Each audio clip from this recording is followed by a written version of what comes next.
Good afternoon students, this is revision time and today we will revise lesson number 2.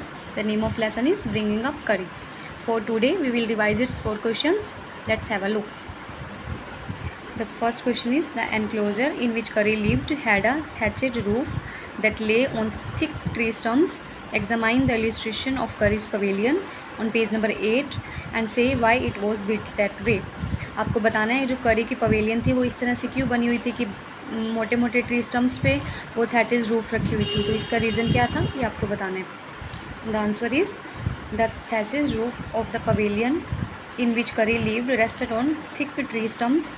जो thatched roof थी करी की pavilion की वो मोटे मोटे ट्री स्टम्प्स पर टिकी हुई थी. So that the roof did not fall in, ताकि वो रूफ छत जो है वो गिरे नहीं. When Kari bumped against the poles as he moved about, जैसे ही करी मूव करे इधर उधर हिले डुले और बम्प अगेंस्ट, अगर उस पर बम्प भी करे जो पॉल्स पे तब भी वो छत गिरे ना, ताकि इसलिए वो थिक ट्री स्टम्प्स यूज़ किए गए थे. Let's look on second question. Second question is, did Kari enjoy his morning bath in the river, give a reason for your answer. क्या करी जो है अपना मॉर्निंग बाथ एन्जॉय करता था? आपको अगर लगता है कि वो एन्जॉय करता था तो इसका रीज़न आपको देना है. आंसर इज़ येस, करी enjoyed his morning bath in the river. करी ले for a long time in the river and on sand. Yes, करी जो है वो एन्जॉय करता था मॉर्निंग बाथ को. करी क्या है, लॉन्ग टाइम तक रिवर में रहता था और लॉन्ग टाइम तक सैंड यानी रेत पर लेटा रहता था. एंड लेट हिज फ्रेंड रब हिज बैक, और अपने फ्रेंड को बोलता था या उसको कहता था कि उसके बैक पे रब करे. उसका फ्रेंड कौन था? ऑथर जो राइटर है ना वो उसका फ्रेंड था. And also he trumpet with pleasure, और वो खुशी से ट्रम्पेट करता था, मीन्स खुशी से आवाज़ करता था. So we came to know that the Kari enjoyed his morning bath, और इसी से हमें पता चलता है कि करी अपने मॉर्निंग बाथ को एन्जॉय करता था. Question number 3 is, finding good twigs for Kari took a long time, why. Kari के लिए अच्छी अच्छी ट्विक्स होते हैं, टहनियाँ जो कि करी यूज टू ईट, जो करी खाता था, वो ट्विक्स ढूंढने के लिए बहुत लॉन्ग टाइम लगता था. वाई, इसका रीज़न बताना है आपको.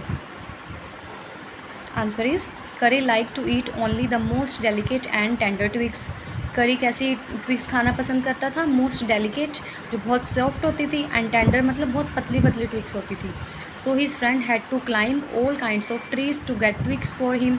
इसीलिए जो उसका फ्रेंड था जो कि राइटर था उसको बहुत सारे ट्रीज़ पे चढ़ करके उसके लिए ट्विक्स ढूंढ कर लानी पड़ती थी.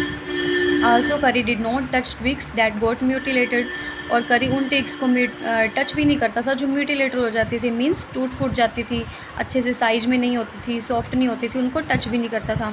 सो collecting good twigs for Kari took a long time. इसीलिए करी के लिए अच्छे अच्छे ट्विक्स फाइंड करने में ऑथर को बहुत टाइम लग जाता था. Question number 4 is, why did Kari push his friend into the stream.